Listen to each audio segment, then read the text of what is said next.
So the other day I was wondering, do all of these band 8 and 9 students have anything in common? So I decided to research hundreds of students, and what I found was they all do these 5 small planning hacks. So in this video, I'm going to show you what these 5 planning hacks are, how you can start using them today, and how they'll help you massively improve your Ielts writing score and finish everything on time on test day. To show you what I mean, I've brought you to my local park. Yes, this is what parks look like in Ireland. Every year people come here and walk right past the map. And they go walking up into these mountains up here and get completely lost. But if you follow the map and the arrows around the park, it's impossible to get lost. But only if it's a good plan. If you have a bad plan, you're going to get even more lost and fail the test. So let's go for a walk and I'll show you what Band 9 students do completely differently. The first thing Band 9 students do is they start the question very, very differently from other students. They do something that most students don't even think of, but it's the most important thing of all. I want you to imagine that you're here with me on my walk in this beautiful Irish forest. Every year so many tourists come here and have to be rescued by helicopter because they come unprepared. What could we do to prevent that from happening, to make sure that we never get lost? Well, there are a few things that they all have in common. Number 1, they didn't check the map. Number 2, they didn't think about what clothes they might need. Here in Ireland, it can be nice and sunny one moment and chucking it down and freezing the next. And most of them didn't take time to pack the essentials like water and food and a phone to call someone in case they get lost. This is exactly the same with students who get lost during the Ielts writing test. They don't take the time to fully understand the question, and if you don't understand the question, you're going to get lost. Every Band 9 student that I've ever worked with has spent at least 1 or 2 minutes just sitting silently and thinking deeply about the question. And they also follow a 3-step system that we teach our VIP students, and I'm going to reveal this to you for free in a free essay course that I'll give to you towards the end of this video. But first, let's talk about the next thing Band 9 students do differently. So these Band 9 students have taken the time to fully understand the question, but next they need ideas to answer the question. These high-level students generate ideas very, very differently from other students. So first we need to ask ourselves, what do most students do? If you look at the official statistics from Ielts, the average writing score worldwide is just band 5.5. So what most students do is obviously not working. And idea generation is a huge part of this. So what is the most popular idea generation technique? If you have a real problem,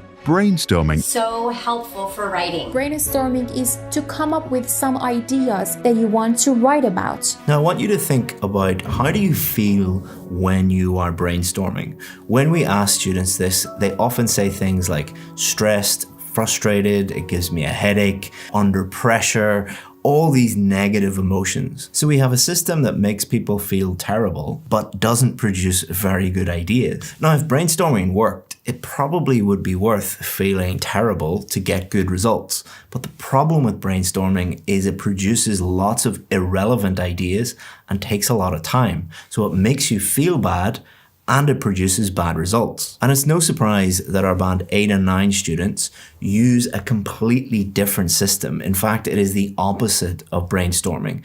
It produces relevant, specific ideas in a fraction of the time. And that is the pathway system. These paths here are designed to help people walk around the park with the least amount of effort and make sure that they don't get lost. You can, of course, go off the paths and go into the woods, but you'll probably get lost and it's going to take a lot of effort and you might hurt yourself, and it's a very bad idea. Instead, just follow the path of least resistance and you'll be fine.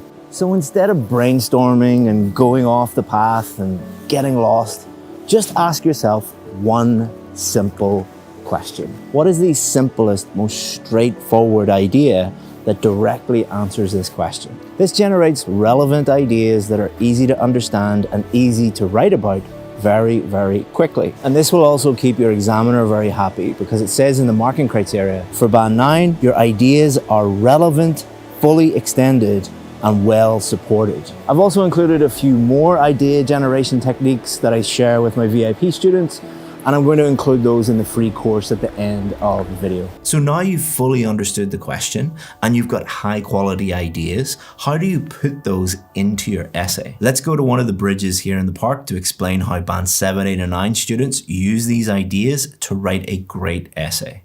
See, many students have great ideas, but they don't know how to put those ideas into an essay that keeps the examiner happy.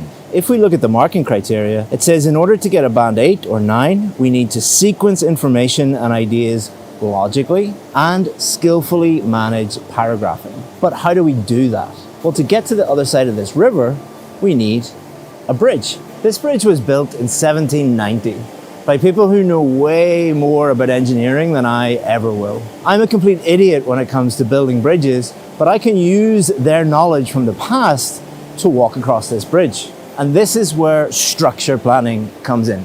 Structures have been designed by people who know more about Ielts than you ever will. Their skill and knowledge allows you to take your ideas and insert them into their structure. And then you can safely make it across to the other side.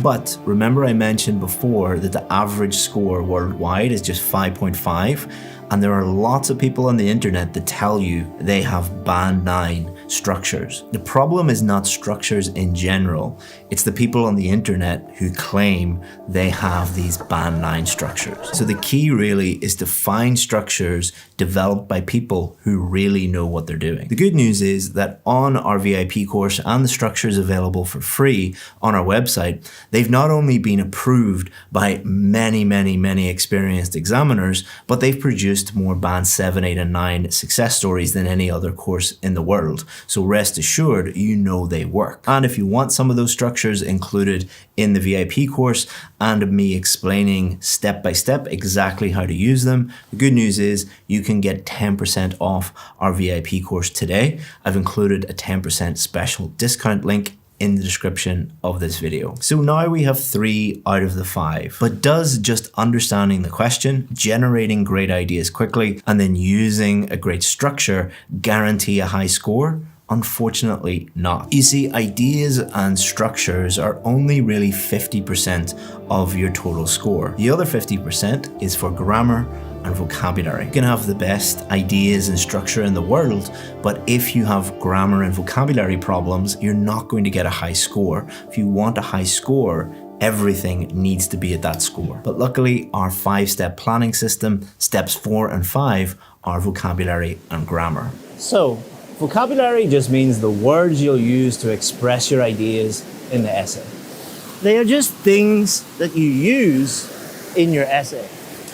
On a walk in the forest, there are things you need to use to help you get around the park safely, like a bottle of water or a snack. Now, instead of a bottle of water, you could bring a bottle of champagne, but you'd look ridiculous. You could just jump into this waterfall and drink as much as you want, but it's probably better just to buy one from the shop. Our Band 9 students use their planning time to think of great vocabulary, and this works so well because of how our brains operate. You see, our brains can only really focus on one thing at a time. Try and think of 2 things simultaneously right now. You can't do it. But on test day, IELTS students try and think of what does the question mean, ideas, structures, vocabulary, grammar. I'm feeling very hungry. Why does the examiner hate me? I'm going to fail. How do I tell my parents? Oh my God, I'm never going to move to Canada. These are just way too many things to think of, and that's why many students fail. Our Band 8 and 9 students take a few minutes to focus on the question and think about topic-specific relevant words. And then when they come to write their essay, they can just focus on writing. They're not trying to think of grammar, vocabulary, writing ideas all at the same time. They do their thinking first and then their writing. And that's why they have great success. And this is really the key difference between Band 7, 8 and 9 students and everyone else. They use planning to help them focus on one thing at a time. Students that do too many things at the same time mess up and fall in. Students that just focus on one thing at a time make it safely to the other side. But what about the final 25% of your writing score, grammar? The most important thing the marking criteria says about grammar is the majority of sentences are error-free and makes only very occasional errors or inappropriacies. In other words, the examiner is counting the number of errors that you are making. If you make fewer errors, your score improves. Following this planning technique, you are just focusing on writing when you're writing, and you make fewer errors. This planning method also saves you time because doing one thing at a time is far more efficient and allows them to get everything done within 40 minutes. In fact, most of our students, by following this system, have 5 or 10 minutes left at the end to just check their work. If they check their work, they're reducing and fixing the number of errors that they're making, increasing their score even more. And if you do all 5 of those things, you'll make it to the other side safely, even on a day like this. So I promised you a free course. If you want that, it's called Ielts Essay Builder. It's in the description, and it's going to take you step by step how to write the best essay possible. Don't forget, we also have the 10% discount for a VIP course. Or if you want to just continue on your journey with us on YouTube, click one of these.